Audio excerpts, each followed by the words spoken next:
नमस्कार दोस्तों, स्वागत है आप सभी के आपके अपने YouTube चैनल सरकारी अपडेट पॉइंट में। अगर आप 10वीं पास है और सरकारी नौकरी की तलाश में है तो ये वीडियो आपके लिए बहुत ही ज़्यादा इंपॉर्टेंट होने वाली है, क्योंकि दोस्तों बिहार में जिला स्तर पर बहाली आ चुकी है, जिसमें MTS कुक और सिक्योरिटी गार्ड जैसे पद शामिल है। इसमें सबसे बड़ी बात है कि दोस्तों आवेदन बहुत ही ज़्यादा सिंपल तरीके से रहने वाली है और ज़्यादा आपको पढ़ाई की भी जरूरत नहीं। केवल अगर आप 10वीं पास है तो आप इसमें अप्लाई कर सकते हैं और नौकरी अपने ही आपको जिला में मिलने वाली है। तो वीडियो को अंत तक जरूर देखिएगा, क्योंकि आगे मैं बताने वाला हूँ कि योग्यता, उम्र सीमा, चयन प्रक्रिया और आवेदन कब से स्टार्ट होगा और कब तक इसमें आप अप्लाई कर सकते हैं। पूरी सच्ची जानकारी आपको इस वीडियो में शेयर करने वाला हूँ। तो चलिए बिना टाइम को वेस्ट किए हुए आज के इस वीडियो को स्टार्ट करते हैं। सो फ्रेंड, जैसा कि आप सभी लोगों को स्क्रीन पे दिख रहा होगा, सबसे पहले अगर बात करें तो यह बिहार WCDS वैकेंसी 2026 का यहाँ पे ओवरव्यू मैं आपको दे देता हूँ। जैसा कि आप सभी लोगों को पता होगा कि यहाँ पे आपको WCDS वैकेंसी 2026 के अंतर्गत में केंद्र प्रशासक, पारा मेडिकल और पर्सन, बहुउद्देशीय कर्मी, रसोईया और सुरक्षा प्रहरी, रात्रि प्रहरी और जेंडर विशेषज्ञ बहुउद्देशीय कर्मी के भी यहाँ पे वैकेंसी रिलीज किया गया है। जिसमें से अगर बात करें तो ऑनलाइन आपको आवेदन स्टार्ट हो चुका है।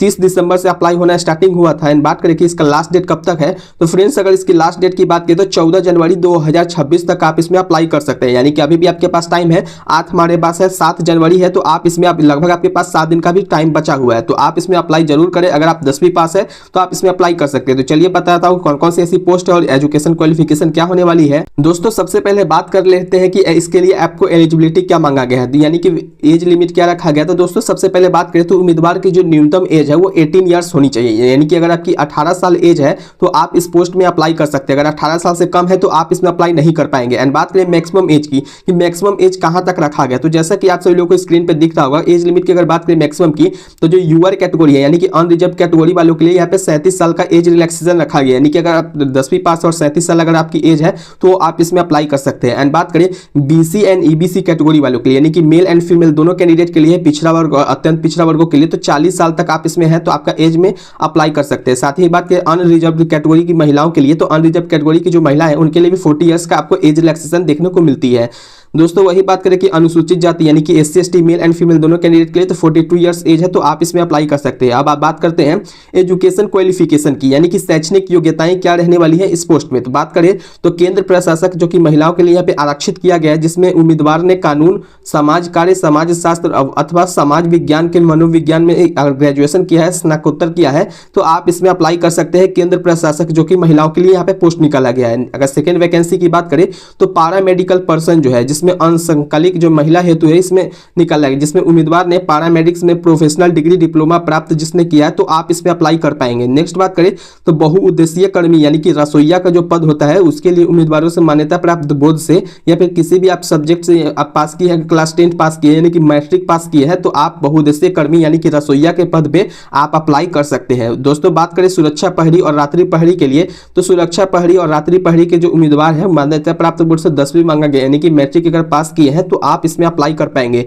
नेक्स्ट बात करें तो जेंडर विशेषज्ञ की जो पोस्ट है उसमें उम्मीदवार ने सामाजिक कार्य, अन्य सामाजिक जो विषय है या फिर समाज शास्त्र है उन पे ग्रामीण विकास, ग्रामीण प्रबंधन और SLW मनोविज्ञान में महिला में अध्ययन में स्नातक किया यानी कि ग्रेजुएशन किया है, तो अप्लाई कर पाएंगे। बहुउद्देशीय कर्मी की बात करें तो बहुउद्देशीय जो कर्मी है उनके लिए उम्मीदवार ने मान्यता प्राप्त बोर्ड से 12 पास किया है, तो आप इसमें अप्लाई कर पाएंगे। चाहे आपने किसी भी सब्जेक्ट से किया हो, फिजिक्स, केमिस्ट्री, बायोलॉजी या फिर कोई भी साइंस हो, कॉमर्स हो या फिर आर्ट्स हो, तो आप अप्लाई कर पाएंगे।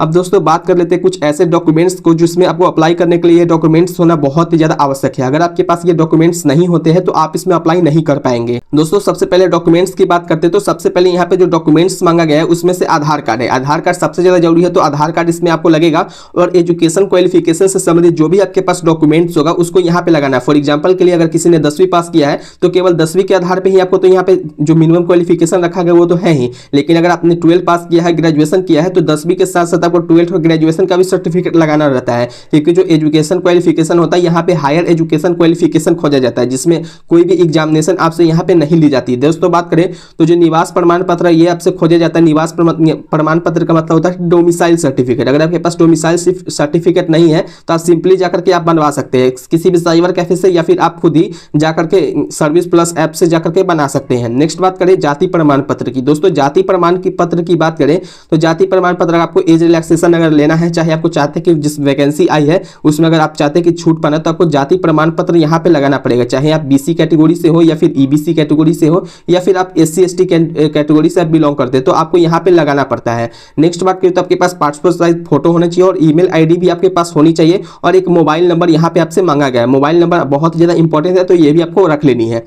अब बात करते हैं दोस्तों कि किस पोस्ट के लिए कितनी सैलरी होने वाली है। जैसे तो सैलरी तो बहुत ही ज़्यादा शानदार रहेगा। जैसे कि बात करें तो केंद्र प्रशासक यानी कि जो महिलाओं के लिए यहाँ पे जो कोर्स यहाँ पे जो निकाला गया वैकेंसी जिसमें अनरिजर्व कैटेगरी वालों के लिए है, उसमें 30,000 रुपये आपको सैलरी देखने को मिलती है। नेक्स्ट बात करें पारा मेडिकल पर्सन यानी कि केवल महिलाओं के लिए यहाँ पे रहता है, तो इसमें 8,000 समेकित और ईपीएफ तथा एसआई से दे यहाँ पे नहीं होता, केवल आपको 8,000 रुपये यहाँ पे सैलरी रहेगा। बहुत ज़्यादा सैलरी इसमें तो कम नहीं, लेकिन फिर भी ठीक ठाक है क्योंकि आपके यहाँ पे होम टाउन में आपको जॉब मिल रहा है, इससे बड़ी बात और क्या हो सकती है।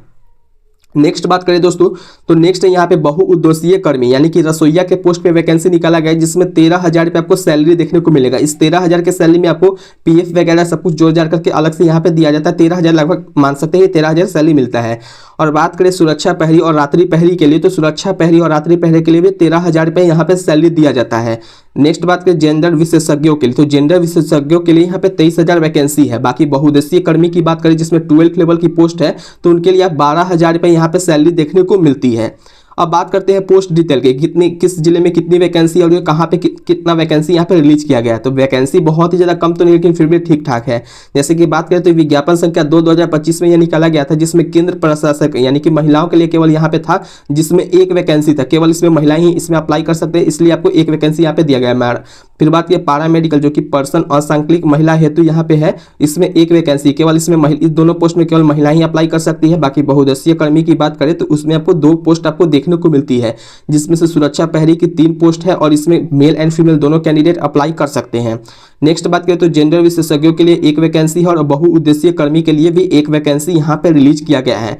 अब दोस्तों बात करते हैं कि हाउ टू अप्लाई, कैसे आपको अप्लाई करना है। तो अप्लाई करने के लिए क्या करना है दोस्तों कि बिहार में यहाँ पे आवेदन करने के लिए आपको आवेदन पद पर जो उल्लेख करते हुए विज्ञापन प्रकाशन की जो तिथि है उसके 15 दिनों के अंदर में ही आपको अपना आवेदन पत्र जो है शैक्षणिक योग्यता एवं अनुभव प्रमाण पत्र के सभी के साथ, अगर आपके पास अनुभव प्रमाण पत्र नहीं है तो आप नहीं लगाइए, इसमें कोई दिक्कत नहीं है। और अंक पत्र की स्वभावी जो छाया प्रति होती है यानी कि सबको अटैच करके फोटोकॉपी को आपको इस ईमेल आईडी पे आपको सेंड कर देना है। इस ईमेल आईडी पे आपको सेंड करना है, तो यहीं से आपको सब कुछ इन्फॉर्मेशन आपको यहाँ से मिल जाएगी। अब आप बताइए दोस्तों, क्या आप 10वीं पास है और इस बहाली के लिए आवेदन करना चाहते हैं तो कमेंट में अपना जिला और नाम जरूर लिख करके भेजिए। अगर आपको वीडियो आपको काम का लगा हो तो एक लाइक जरूर बनता है। और ऐसे ही बिहार की हर सरकारी नौकरी और जिला स्तर की बहाली के लिए और बिना परीक्षा वाली जॉब की जानकारी सबसे पहले पाने के लिए आपको इस चैनल को सब्सक्राइब करके बेल आइकन को प्रेस कर देना है, ताकि आपको जो भी जानकारी है वो सबसे पहले आपको अपडेट रह पाए। दोस्तों मिलते हैं अगली वीडियो में एक और नई सरकारी अपडेट के साथ, तब तक के लिए जय हिंद, जय बिहार, धन्यवाद।